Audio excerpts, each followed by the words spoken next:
Well, you great big hammer-headed lobster, what have you got to say for yourself, eh? Don't stand there and look wise when I'm talking to you. Ain't there a race in this country long enough for you to win?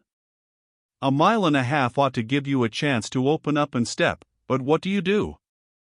You come last, just beginning to warm up and go some. Sometimes I think I ought to sell you to a soap factory, you clumsy false alarm, you ugly old fraud, you cross between a mud turtle and a carpenter's bench, you.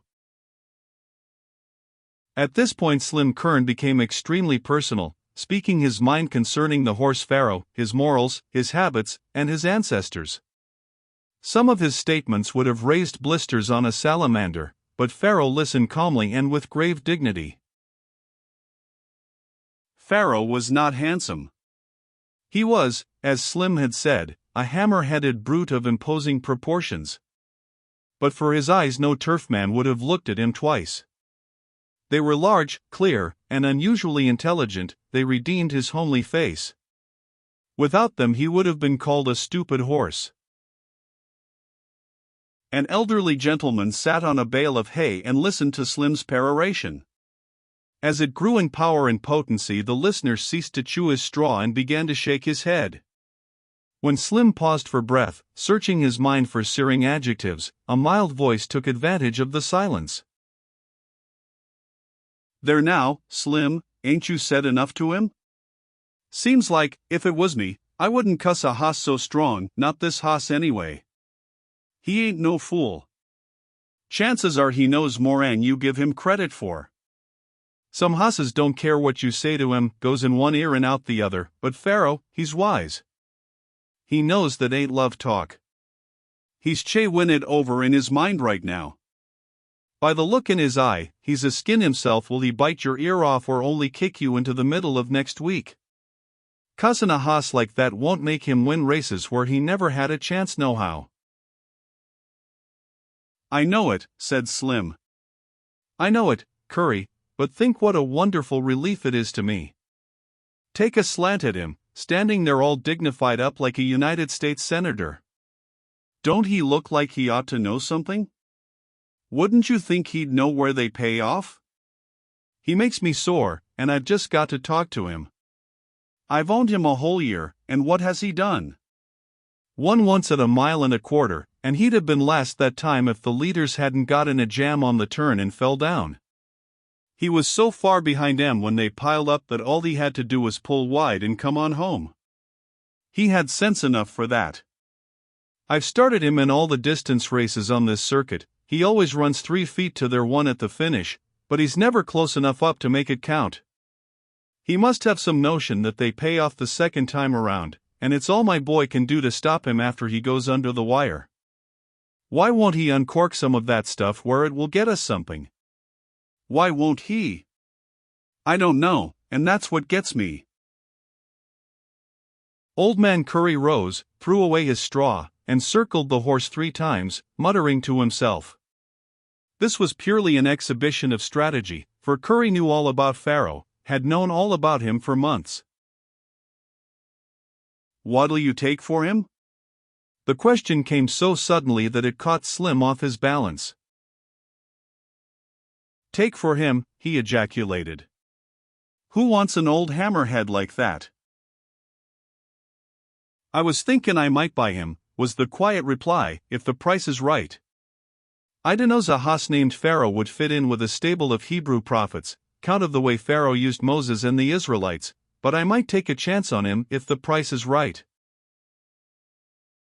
Now, Slim would have traded Pharaoh for a nosebag or a sack of shorts and reckoned the intake pure gain, but he was a horseman, and it naturally follows that he was a trader. Well, now, said he, I hadn't thought of selling him, Curry, and that's a fact. Did anybody but me ever think of buyin' him? Asked the old man innocently. He's got a wonderful breeding, said Slim, ignoring the question. Yes, sir, he's out of the purple, sure enough, and as for age he's just in his prime. There's a lot of racing in him yet. Make me an offer. You don't want me to talk first, do you? I don't reckon I could make a real offer on a hoss that never wins less all the others fall down. Pharaoh ain't what you might call a first-class buy. From his looks it costs a lot to keep him. Not near as much as you'd think, was the quick rejoinder. Pharaoh's a dainty feeder. Ah, ha, said Old Man Curry, stroking his beard. About as dainty as one of them perpetual hay presses. That nigh foreleg of his has been stove up pretty bad too. How he runs on it at all beats me. He's sound as a nut, declared Slim vehemently. There ain't a thing in the world the matter with him. Ask any vet to look him over. Well, Slim, I dunno's he's worth the expense. Come on, now, tell me what's the least you'll take for him? $500. Give you $150 cash. Say, do you want me to make you a present of him? Demanded Slim, indignantly sarcastic. Maybe you think I'd ought to throw in a halter so's you can lead him away. No, said Old Man Curry. I won't insist on a halter. I got plenty of my own. You said yourself he wa'n't no good and I thought you meant it. I was just to skin if you'd sell him, that was all. Keep him till Judgment Day, if you want him. No harm done. Old Man Curry began to walk away. Hold on a minute, said Slim, trying hard to keep the anxious note out of his voice. Be reasonable, old-timer. Make me an offer for the horse, one that a sensible man can accept. Old Man Curry paused and glanced over his shoulder. Why, said he, faintly surprised, I kind of thought I'd done that already. Look at him, urged Slim. Did you ever see a more powerful horse in your life? And smart too. $150. One side of him is worth more than that. Likely it is, agreed the old man solemnly. Seems to me I saw a piece in the paper 'bout a cannery where they was going to put up hossflesh. I admit he's had a lot of bad luck, persisted Slim, but get Pharaoh warmed up once and he'll surprise you. Didn't you see how fast he was coming today? The numbers was up before he got in, was the dry response. What's the good of a hoss that won't begin to run until the race is over? You said yourself he only won for you when all the others fell down. It's kind of difficult to frame up races that way. Jockeys hate to take the chances. Will 200 buy him? 200, right in your hand? Oh, come over here and set down, said Slim. You ain't in any hurry, are you? Nothing you've said yet interests me. On the level, you ain't got a suspicion of what a good horse this is. No, but I kind of suspicion what a bad hoss he is. Old Man Curry resumed his seat on the bale of hay and produced his packet of fine-cut tobacco.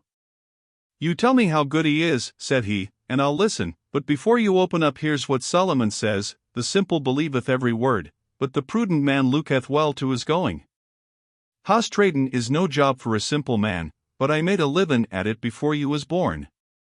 Now fire away, and don't tell me this Pharaoh is a gift. Whoso boasteth himself of a false gift is like clouds and wind without rain. I reckon Solomon meant mostly wind.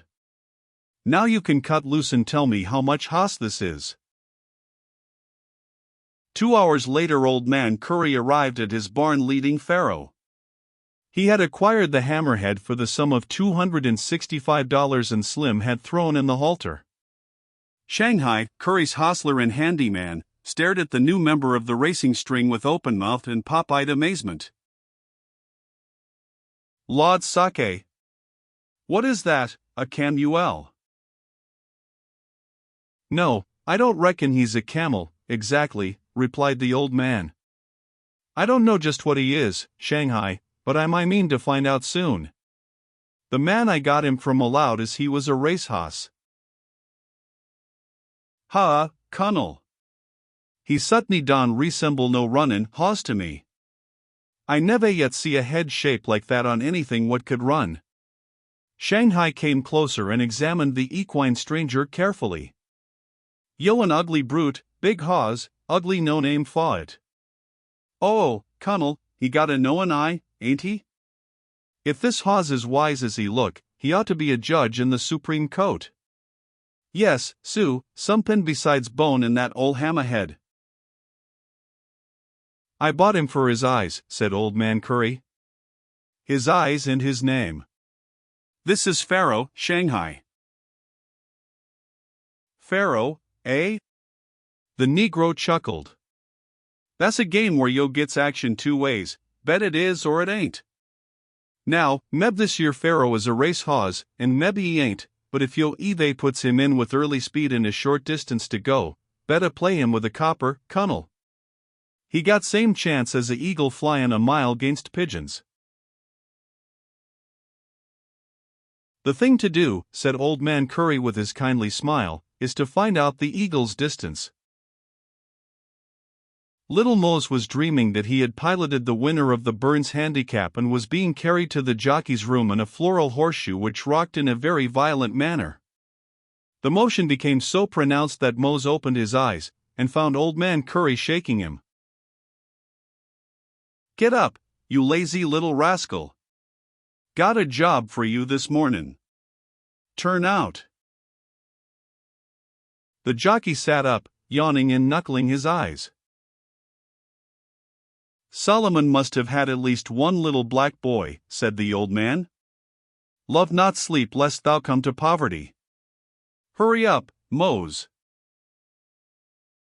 Yes, Sue, mumbled the drowsy youngster.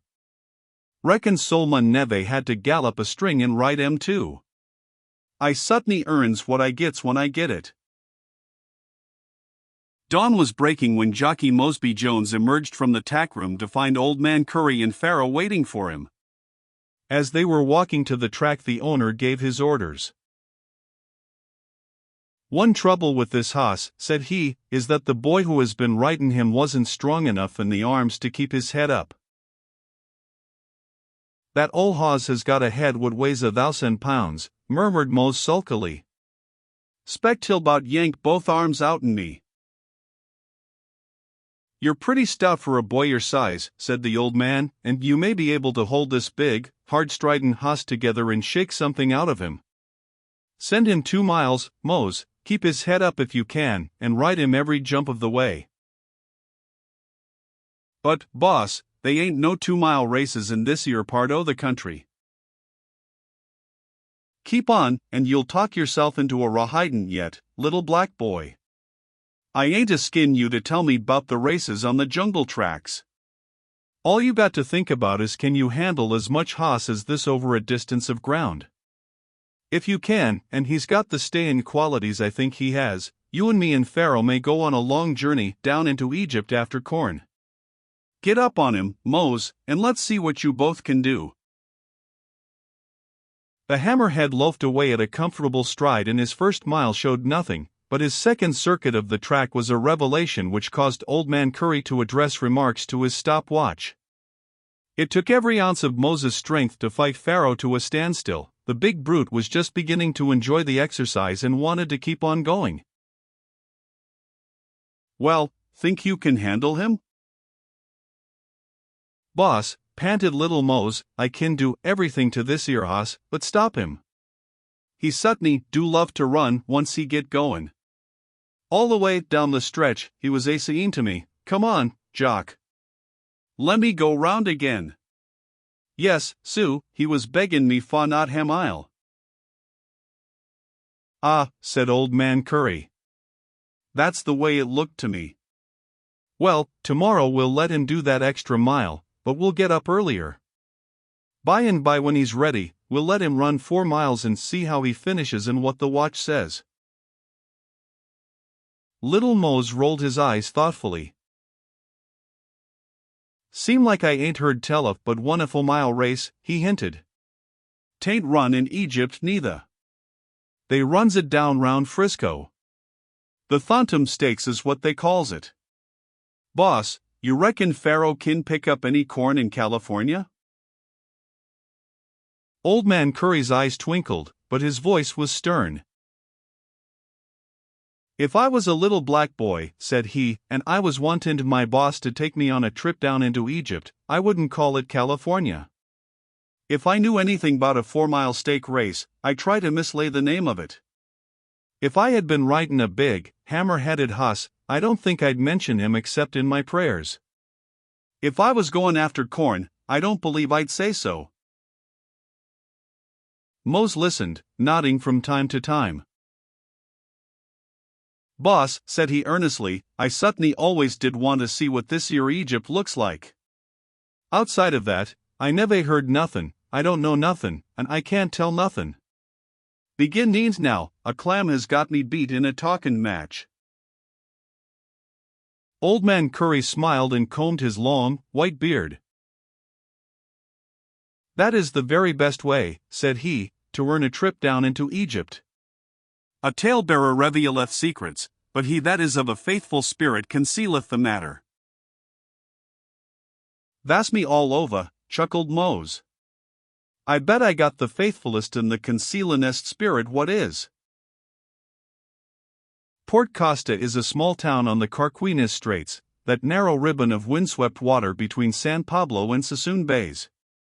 The early empire builders, striving to reach the Pacific by rail, found it necessary to cross the Carquinez Straits, and to that end built a huge ferryboat capable of swallowing up long overland trains. It was then that Port Costa came into being, a huddle of hastily constructed frame saloons along the waterfront and very little else. All day and all night the big ferryboat plied between Benicia and Port Costa, transferring rolling stock. While the trains were being made up on the Port Costa side, passengers in need of liquid sustenance paid visits to the saloons. They got exactly what the transient may expect in any country. Henry Ashbow sat at a table in Martin Dugan's place and eyed the bartender truculently. He had purchased nothing, for the most excellent of reasons, but he had patronized the free lunch extensively. You don't need to look at me like that, said Henry when the silence became unbearable. I'm waiting for a friend, and when he comes he'll buy. At this critical juncture the swinging doors opened to admit the friend, a tall, elderly man with a patriarchal white beard, clad in a battered black slouch hat and a venerable frock coat. Ashbow jumped up with a yell. Well, you old son of a gun. It's good for sore eyes to see you. How long has it been, eh? Quite some years, answered Old Man Curry, allowing himself to be guided to the bar. And how's the world been using you, Henry? It's been using me rough, awful rough, replied Ashbow. I ain't even got the price of a drink. Curry laid a silver coin upon the bar. Have one with me, said he. Don't mind if I do, said Ashbow, and poured out a stiff libation of waterfront whiskey. Old Man Curry took water, and the wise bartender, after one look at the stranger, drew it from a faucet. How, said Henry, tilting the poison into his system. My regards, said Old Man Curry, sipping his water slowly.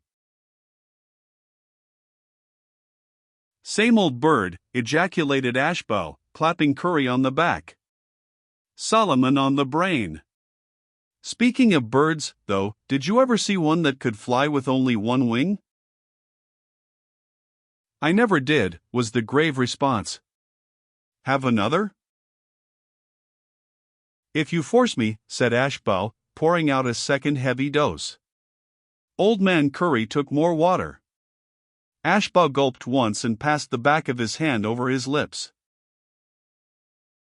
We have talked of birds, said he, wheedlingly. Leave us now talk of centipedes.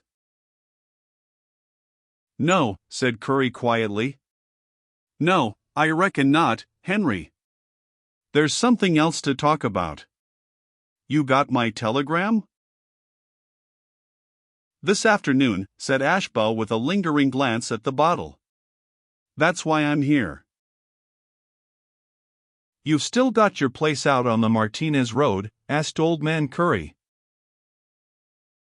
I can't get rid of it, was the answer. I'd like to take a hoss down there and put him up for a few weeks, Henry. The place is all yours, said Ashbow with wide gestures. All yours. A friend of mine can have anything I've got, and no questions asked. Where is this here horse? They'll be taking him out of a freight car about now, said Curry. Could I get him down to your place tonight? You can if you walk it. Is the road as good as it used to be? Same road. Just like it was when you used to train horses on it. Mab, we ought to be going, suggested Old Man Curry. Then you won't talk about centipedes? Oh, well, smiled the old man, I might discuss a three-legged critter with you once.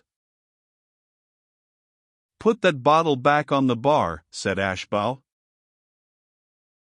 The overnight entry slips, given out on the day before the running of the Thornton Stakes, bore the name of the horse Pharaoh, together with that of his owner, C.T. Curry, whereat the wise men of the West chuckled.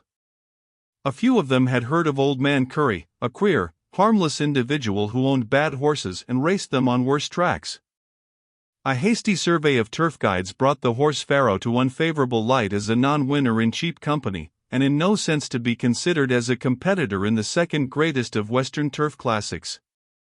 In addition to this, those who made it their business to know the business of horsemen were able to state positively that no such horse as Pharaoh had arrived at the Emeryville track outside of Oakland. Consequently, when the figuring was done, and a great deal of figuring is always done on the eve of an important stake race, the Curry entry was regarded as among the scratches. On paper, the rich purse was a gift to the imported mare Auckland. Australian horses, bred to go a distance, had often won this longest of American stakes, and Auckland was known to be one of the very best animals ever brought across the Pacific. It was only a question of how far she would win, and the others were considered as competing for second and third money. On the night before the race all the talk was of Auckland, all the speculation had to do with her price, and how many dollars a man might have to bet to win one. At noon on the day of the race a horse car was shunted in on one of the spur tracks at Emeryville, and a group of idlers gathered to watch the unloading process. No little amusement was afforded them by the appearance and costume of the owner, but Old Man Curry paid not the slightest attention to the half-audible comment, and soon the Bible horses found their feet on the ground once more. Among the loafers were some outside men employed by the bookmakers, and these endeavored to acquire information from Old Man Curry, without success. The Negro Shanghai proved more loquacious. He trudged at the end of the line leading a big hammer-headed brute which he often addressed as Pharaoh. Who owns these hosses? Repeated Shanghai. Mist Curry, that's him in front, he owns 'em. We got here just in time, I reckon. This here hoss what I'm leadin', he goes in that Phantom Stakes today. Nix, said the outside man. Just off the cars, and he's going to start? It can't be done. I ain't heard the boss say he'd scratch him, said Shanghai. But how long have you been on the way? Oh, I reckon 'bout 5 days. Yes, Sue, we've been exactly 5 days and nights gettin' here. Then you're kidding about that horse going to start in the Thornton Stakes. No, Sue, I ain't kiddin' nobody. That's what we brought him over for, to start him in them Phantom Stakes. I reckon he'll have to do the best he know how. Are you going to bet on him? Says which? Shanghai showed a double row of glistening ivories. No, indeedy. Ha's got to show me befo I lego my small change. This Pharaoh, he can't seem to win no mile races, so the bossy thinks he might do better in a long one. But me, I ain't bettin' on him, no sue. Only 5 horses faced the barrier in the Thornton Stakes. Second money was not enough of a temptation to the owners, who could see nothing but the Australian mare, Auckland. The opening prices bore out this belief. Auckland was quoted at 1 to 5, a prohibitive figure, Baron Brandt, the hope of the California contingent, at 4 to 1, the Maori at 8 to 1, Ambrose Churchill at 12 to 1, and Pharaoh was held at 15 and 20. The bookmakers had heard that the Curry horse had been taken from the car at noon, and wondered at the obstinacy of his owner in starting him, stiff and cramped from a long railroad journey. Must be figuring to give him a workout and a race all at once, said the chalk merchants. All these things being known, a certain elderly gentleman did not have to beg the bookmakers to take his money. He passed from block to block in the big ring, stripping small bills from a fat roll, and receiving pasteboards in exchange. Round and round the ring he went, with his monotonous request. 10 on Pharaoh to win, please. Every bookmaker was glad to oblige him, most of them thanked him for the $10 bills.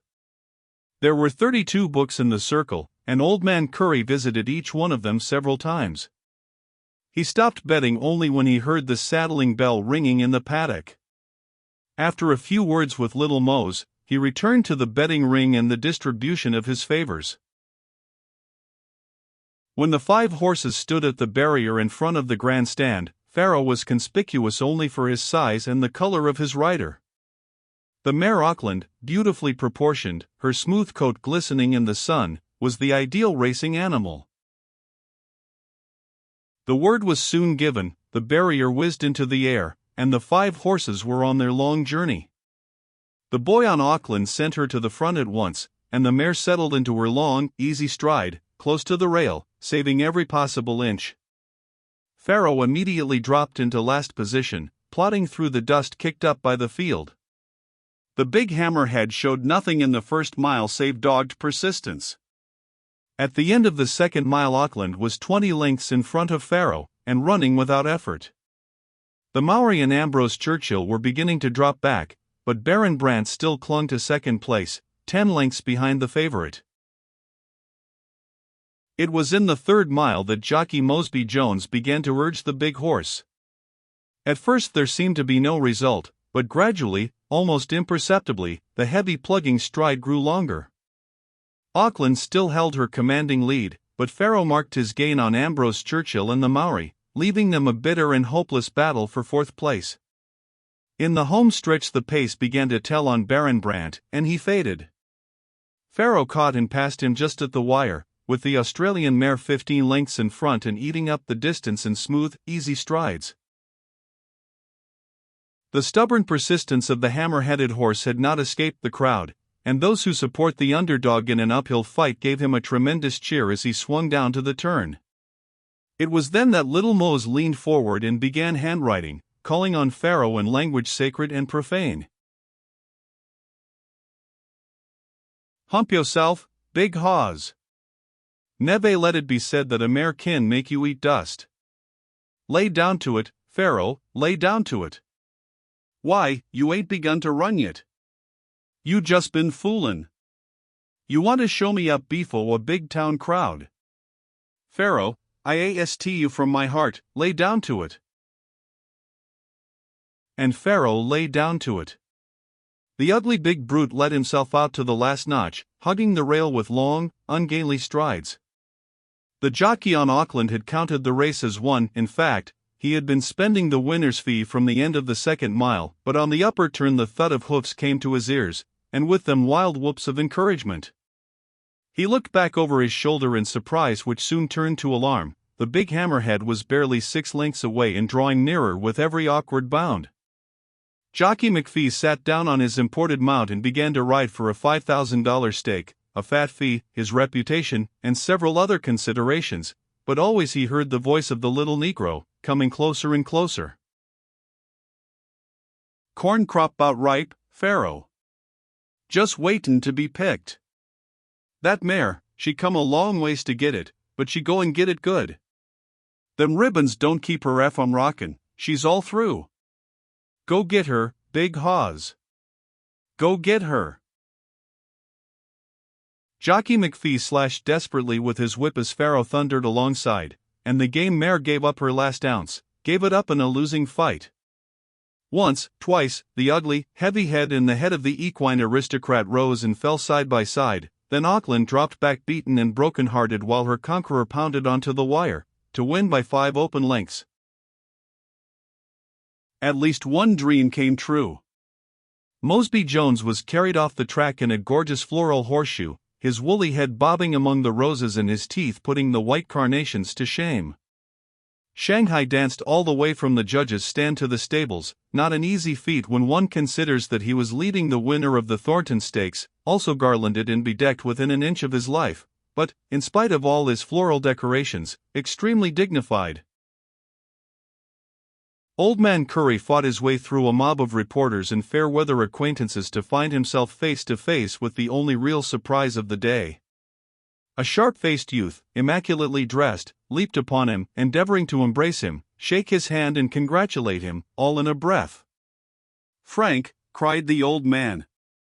"Bless your heart, boy, where did you come from?" "From Butte," answered the bald-faced kid. "Wanted to get some ideas on the spring trade, saw you had a horse in the Thornton Stakes, thought I might find you, got here just as the race finished. Old-timer, how are you? You don't know how good it is to see you again." "I know how good it is to see you, my son." The old man laid his arm across the youth's shoulders. "How's the wife, Frank?" "Just bully. She would have been here with me, but she couldn't leave the kid, couldn't leave Curry." The patriarch of the jungle circuit reached hastily for his fine cut. It was a boy, then?" he asked. The bald-faced kid grinned. "Better than that, it was a girl. We had the name picked out in advance. The wife wouldn't have it any other way." Old Man Curry shook his head solemnly. "Frank," said he, "you know that ain't treatin' a little girl right." "Curry. It sounds like the stuff you eat with rice. When she gets old enough to know she'll hate it, and me, too. Any kid of mine is going to love the name of Curry, and call you Grandpa. What do you think of that? You don't need to worry, and I won't even argue the point with you. My wife says." "Anything your wife says is right," interrupted the old man, blowing his nose lustily. "Why, it kind of seems as if I had some folks." "If you don't think you've got a ready-made family," said the kid, "come over to Butte any time and I'll win a bet from you. But I can tell you about that later. What I want to know is this: I met a couple of hustlers here today, boys I used to team with, and they told me Pharaoh didn't have a chance because he went right from the boxcar to the paddock. He gets off the train, where he's been for 5 days and nights, and comes so close to the American record that there ain't any fun in it. Now, you know that can't be done. Old-timer, you pulled many a miracle on me before I quit the turf. Give me an insight on this one."